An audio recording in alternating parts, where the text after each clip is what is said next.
어떤 프로젝트를 만들어내는 스타일이라는 게 있습니다. 엔터테인먼트 기업은, 성공한 엔터테인먼트 기업은 분명한 그 회사만의 문화가 있어요. 그것은 열정 있는 인재가 만드는 겁니다. 열정이라고 한다면 열정이 없는 사람은 일하는 것부터가 틀려요. 내가 그 일을 사랑하고 좋아서 한다면 누가 시키지 않아도 만족하지 않고 만족할 때까지 끊임없이 노력을 하게 되는 거죠. 그런 열정 있는 인재들이 모여있을 때 그 회사의 철학과 문화가 만들어지는 겁니다.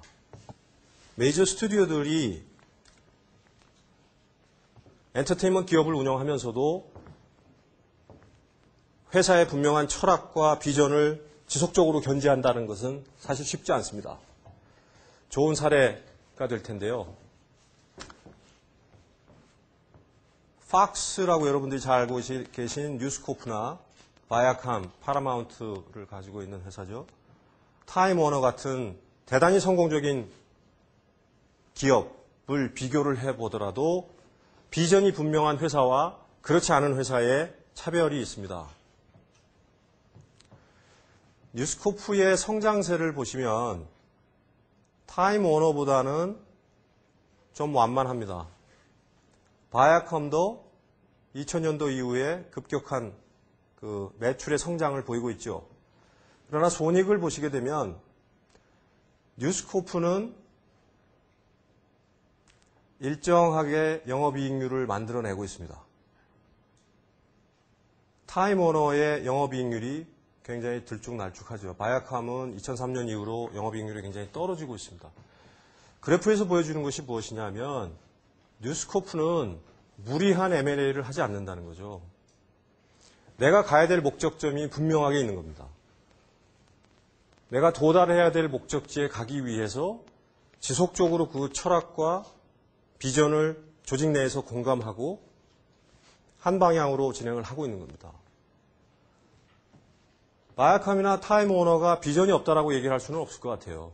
그러나 그때그때 오게 되는 기회에 대해서 비전보다는 기회로서 얻어지게 되는 아웃풋에 기대를 많이 하게 되는 거죠. 그래서 사실은 워너가 AOL을 인수를 하면서 아메리칸 온라인을 인수하면서 수익성이 대폭 떨어진 사례들이 이제 결국 철학의 견지가 결코 쉽지 않다라는 것을 보여주는 사례가 될 테고요. 우리가 열정이라고 표현을 했습니다. 끊임없이 개혁하려고 하고 변화하려고 하고 새로운 것에 도전하는 그런 열정이 필요한데 좋은 사례가 애플의 아이팟이 아닌가 하는 생각이 들어요. 애플은 음악과는 전혀 무관한 회사였죠. 많은 음악 관련한 회사, 미국에서도 유명한 MTV라는 회사도 있고 소니 뮤직, 워너 뮤직 많았었지만 결국 음악을 어떻게 소비하느냐라는 룰을 만든 건 몰락해가던 애플입니다. 내 비전이 분명하고 열정 있게 일을 하는 기업이 결국은 성공할 수밖에 없다라는 사례를 보여드리기 위해서 여러분들께 두 가지 예를 들어드렸습니다. 이런 엔터테인먼트 산업의 랜드스케이프에서 한국 엔터테인먼트 산업이 처해 있는 위치가 어디냐. 두 가지 요인이 공존하는 것 같아요. 위협과 기회 요인이 존재를 합니다. 먼저 기회 요인으로 우리가 굉장히 익숙한 한류라는 것이 있는데요. 결국 이 한류가 그동안에 한국이 가지고 있었던 저가 모조품이라는 그 국가의 신인도라든지 상품의 매력도들을 상당히 끌어올리는 촉매 역할을 했다. 이건 누구도 부정하지 않을 겁니다. 그래서 한국 상품 또는 한국에 대한 지각되는 품질이라는 것이 대단히 높아졌어요. 이게 이제 한국 엔터테인먼트 컨텐츠에 대한 갈증들이 생기고 있습니다. 아시아에서. 홍콩 영화가 한때 아시아 문화 클러스터를 만들었던 적이 있죠. 그러나 한 10년 동안 동일한 스토리 라인의 똑같은 배우여서 금방 이제 식상해 버린 건데, 우리나라도 자칫 그럴 수는 있겠다라는 위기감은 있지만, 이 한류가 1차적으로 바람이 불 때 이 기회를 어떻게 활용할 수 있을 것이냐에 대한 고민이 필요한 시점이다라는 생각이 듭니다. 그럼 이제 위협 요인으로 좀 넘어가 볼까요? 위협 요인을 얘기하는데 왜 미키마우스냐? 요즘 FTA가 소고기 쪽으로 많이 돌아가 있는데 결국 이제 저작권 이슈도 상당히 컸습니다. 미키마우스가 원래로는 2004년부터 다시는 이제 퍼블릭 필드로 나와서 누구든 미키마우스 캐릭터를 이용해서 뭐 티셔츠도 만들고 캐릭터를 자유자재로 활용할 수가 있었죠. 그러니까 사후 50년이라고 보장됐던 저작권 기한이 2004년으로 종료가 되는 시점이었어요. 미국이 이 꼴을 그대로 놔두고 볼 리가 없죠. 70년으로 연장하자라는 제안을 한 겁니다.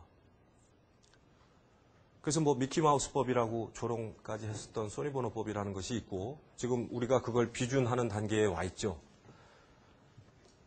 저작권이라는 것이 뭐 양날의 칼일 수 있어요. 우리 둘리도 뭐 앞으로 70년 동안 우리가 활용해 먹을 수 있으니까 좋은 기회일 수도 있겠는데, 그건 저작권이 제대로 보호됐을 때 부가가치를 만들어내는 겁니다. 위협 요인은 바로 이 저작권에서 나옵니다.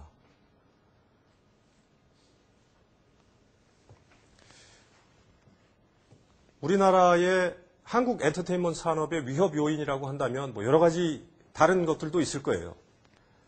스케일이 큰 글로벌 스케일의 컨텐츠를 가지고 있지 못하다는 것도 역시 뭐 위협 요인일 수 있습니다. 우리 스타들이 뭐 홍콩이나 싱가포르 배우와는 다르게 영어가 좀 약한 것도 사실은 뭐 위협이죠. 그럼에도 불구하고 이런 저작권이나 불법 복제와 상당 부분 연관이 있습니다. 이런 불법 복제가 없었다면 다양한 윈도우를 통해서 엔터테인먼트 컨텐츠가 유통이 되고 매출을 일으켰다면 뭐 글로벌 스케일의 작품들이 또 나올 수도 있었겠죠. 그래서 오늘은 여러 가지 위협 요인 중에 저는 저작권에 좀 포커싱을 해서 말씀을 드리고 싶어요. 이 페이지에서 보시는 것처럼 음악 시장은 합법적인 시장 규모가 2006년 말 현재 3,700억입니다. 불법 시장의 규모가 4,567억이라고 얘기할 정도로 합법 시장의 규모를 누르고 있는 거죠. 영상, 영화, 뭐 애니메이션, TV 드라마 이런 것들이 다 포함이 되는데 합법 시장과 불법 복제